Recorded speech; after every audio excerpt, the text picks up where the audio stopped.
YouTube play button साधीसुधी गोष्ट नाही. 1000चा टप्पा पार करायला 1 वर्ष गेलं. लोकांचा मोबाईल घेतला, त्या मोबाईलमध्ये आपण कसं दिसतो पाहिलं, स्वतः चॅनल सबस्क्राईब केलं आहे. 1000चा टप्पा पार पडल्याशिवाय लाईव्ह येता येत नव्हतं आणि सप्टेंबर 2021ला पहिल्यांदा आलेलो लाईव्ह. 34 पोरं त्या व्हिडिओला जॉईन. त्याच्यातून IPLचा डायलॉग आणि आपले बदललेले दिवस.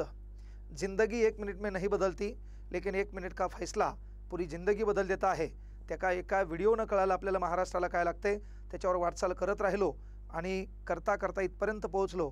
महाराष्ट्रातल्या तमाम विद्यार्थी विद्यार्थिनी, मातृपितृतुल्य बंधू भगिनी, शेतकरी या सर्वांच्या आशीर्वादानं एवढं प्रेम महाराष्ट्रात कोणाच्या नशिबात मला तरी वाटतं भेटलं नसेल. पण लहानपणी आईवडिलांचं प्रेम भेटलं नाही, कदाचित त्या ईश्वराला दया आली असेल आणि मग एवढं प्रेम या महाराष्ट्रातले पालकवर्ग माझ्यावर करत असतील असं मला वाटतंय. अनेक अडचणी आल्या. 2015पर्यंत नोकरीला असताना स्वामी विवेकानंद करिअर अकॅडमी नावाची बॅच बंद पडली. 2015ला परभणीत आलो. 2-3 वर्षे लोकांकडे शिकवलं आहे ना. ते शिकवत असताना 2018-19च्या दरम्यान बॅच टाकली. मधात कोरोना आला. बॅच 18-19च्या दरम्यान टाकलेली बॅच बंद करावी लागली. आणि मग एवढे दिवस डेंजर की 34,000 रुपयाच्या किरायामुळं मालकानं मारलेले डायलॉग आणि पैसा नसल्यावर नाटकं कह्याची बी करता येतात पण पैशाचे नाही, ती गोष्ट कळाली. आणि एक दिवस आला, VK क्लास नावाचं ॲप मित्राकडून पैसे भरून घ्यावं लागलं आणि त्याच ॲपनं आपले दिवस बदललेत. आज महाराष्ट्रातल्या प्रत्येक कानाकोपऱ्यातलं पोरगं त्या ॲपमध्ये आहे. जवळपास 13 राज्यातले पोरं आहे ना आपलं ॲप त्या ठिकाणी डाउनलोड करून त्या ठिकाणी बॅच घेऊन त्या ठिकाणी अभ्यास करत आहेत. ही साधी गोष्ट नाही आहे.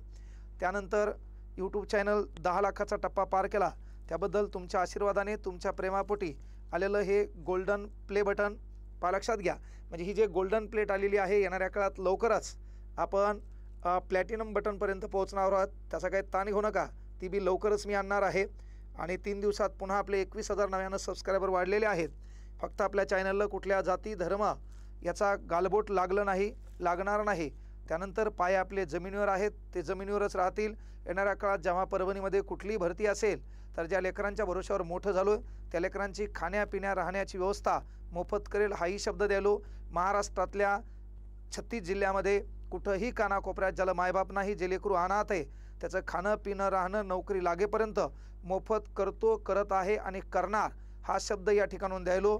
ज्या मुलीला तयारी करायची आहे, सर्व काही सुरळीत चालू होतं, बाप वारलाय, नवऱ्यानं टाकून दिले, काही आगळीवेगळी मेहनत घ्यायची आहे, मनात महत्त्वाकांक्षा आहे, त्याही ताईला विनंती आहे, तुझा भाऊ म्हणून त्या शिक्षणाची जबाबदारी घेतो, बढियापैकी अभ्यास कर, ताण घेऊ नको. आणि मुलींना सांगायलो की पोरिओ नोकरी लागली तर म्हणजे लय मोठा स्वाभिमान आहे. एखादं दलिंद्र आपल्या नशिबात आलं, त्यानं आपल्याला सोडलं बी तर नोकरी आपल्याला स्वाभिमानानं जगवते.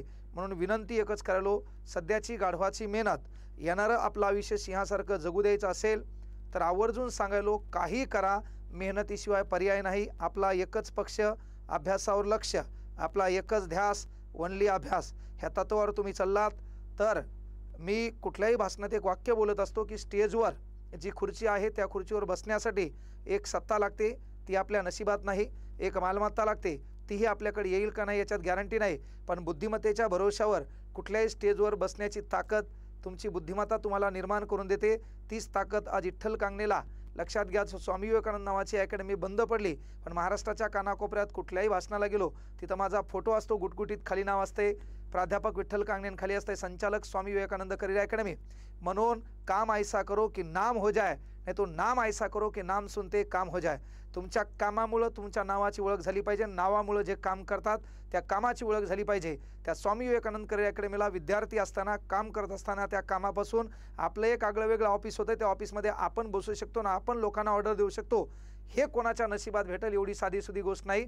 पण तुमच्या वाट्याला आलेले संकट, त्या संकटाचा विचार करून देव तुम्हाला आगळं वेगळं देतो. मात्र ते देत असताना तुमची नीतिमत्ता चांगली लागते, लोकांबद्दलची प्रेमळ भावना लागते आणि सर्व गोष्टी महत्त्वाची गोष्ट आहे की तुमचं चारित्र्य शुद्ध लागते. ह्या सर्व गोष्टी चांगल्या असतील तर नक्कीच वरचं तुमचा विचार करते. कारण कुठलीही गोष्ट पापकर्म करत असताना एक गोष्ट लक्षात घ्या, कोणी पाहो का न पाहो पण वरचा करता करविता परमेश्वर निर्गुण निराकार आहे, त्याची नजर तुमच्यावर पडून आहे. आणि मग ती जर एकदा वाईट पडली तर आपला कार्यक्रम बिघडतो. म्हणून काही करा, कुठल्याच गोष्टीचा उत्मात आणि माच करू नका. ज्या गोष्टीमुळे आपण मोठं झालो त्या गोष्टींना विसरू नका. ज्या गोष्टीचा आधार घेऊन आपण वरती चढत गेलो त्यांचाच आधार घेऊन पुन्हा खाली उतरायची वेळ येते. म्हणून खुद पे इतना गुमान मत कर की तू हिमालय पे जा पहुंचे, तो यू गया भी ऐसे तो उतरेगा कैसे. म्हणून ज्यांच्यामुळे आपण मोठे झालो त्यांना कधी विसरायचं नाही. महाराष्ट्रातल्या तमाम पालकांचं, विद्यार्थ्यांचं तुमचे आशीर्वाद आणि प्रेम सदैव असेच राहू द्या. तुमच्या आशीर्वादामुळं, तुमच्या प्रेमामुळं आज हे गोल्डन प्ले बटन आणि यूट्यूब 10,21,000 पर्यंत 10,21,000 सबस्क्रायबरपर्यंत पोहोचले. त्याचं कारण तुम्ही आणि तुम्हीच आहात. म्हणून तुमचे आभार हृदयाच्या तळापासून व्यक्त करतो. सर्वांचं प्रेम, सर्वांची आपुलकी, सर्वांची साथ आणि सर्वांचे आशीर्वाद असेच ठेवसाल. अनेक संकट झेललेत है ना, अनेक गोष्टीत अपयश आलं, पण मी आज यूट्यूब माध्यमातून कधी कॉमेडी व्हिडिओ टाकला असेल, कधी तुम्हाला हसवलं असेल, पण एक गोष्ट लक्षात ठेवा, जी लोक हसवतात, जी लोक मनमोकळेपणाने हसतात, ते अंतःकरणातून तुटलेले असतात. अनेक दुःख त्यांनी सहन केलेलं असते. कारण एक छान वाक्य आहे, ला जवाब है मेरे जिंदगी का फसाना, कोई सीखे मेरी तरह हर पल मुस्कुराना, दोस्तों मेरे हंसी को नजर मत लगाना, बहुत दर्द सहकर सीखा है मैंने मुस्कुराना. हे सहज आलं नाही. अनेक संकट झेललेले आहेत, अनेक अडचणीवर मात केलेला आहे आणि त्या अडचणीवर मात करून आज कुठतरी चांगले दिवस तुमच्या आशीर्वादाने आलेले आहेत. म्हणून विनंती एकच आहे, तुमचं प्रेम, आशीर्वाद असंच सदैव सोबत ठेवा. एवढीच एक अपेक्षा तुमच्याकडून ठेवतो. तुमच्या प्रेमापोटी, तुमच्या साथीमुळं, तुमच्या आशीर्वादामुळं हे जे दिवस बदललेत, तुमचे हृदयाच्या तळापासून आभार व्यक्त करतो. थांबतो. जय हिंद, जय महाराष्ट्र, जय भीम, जय शिवराय.